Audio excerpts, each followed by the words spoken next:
what are the most common, or what you see the successful types of episodic marketing that an event organizer could do, if at all? Mhm.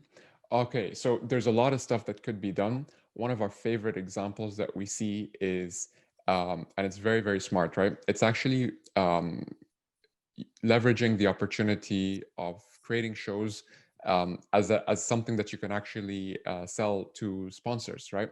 So actually finding a way to create sponsorship packages and to extend extend existing sponsorship packages, even to, looking at, okay, a company can now sponsor one episode, right? Or they can sponsor a set of episodes, or they can even sponsor a whole season, and you get to define what a season is. A season could be, Mm-hmm. 10 of those 20, 25 that you mentioned, so on and so forth. So there's a lot of value that company would be creating for the sponsors if they actually include that as part of their sponsorship packages. Not to mention, once we actually talk about repurposing in a short while, the sponsors are not just paying for attention, obviously, during the event, but actually mostly after the event as well, because of all the repurposed content that they get to have their name on as well, depending on the way that would make sense.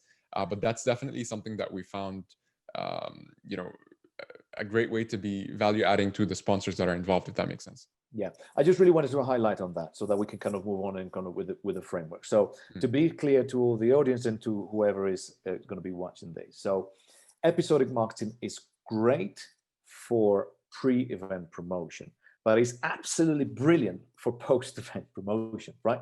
And then we'll delve into that. But so, and understandably, pre-event, you might have, let's say you might have 10 weeks before your event takes place. So you might want to be able to you don't really need to feature all of your speakers. You don't really need to feature all of your sponsors. You might just want to pick 8, or you might just want to pick 7, or you might want to pick 6. But what that allows you to do is just to have, and I think, is it fair to say, Kareem, that like on the frequency, and especially within the events perspective, ideally you want to do it every week. Yeah, every week, and then so that you can then start having all this and building that momentum. Yeah, does that make sense? Yeah. Yeah, absolutely. As long as the company in question is able to stick to consistently stick to whatever cadence they pick, Yeah. it's ultimately about that consistency. Yeah, 100%. And I think the important element is the consistency.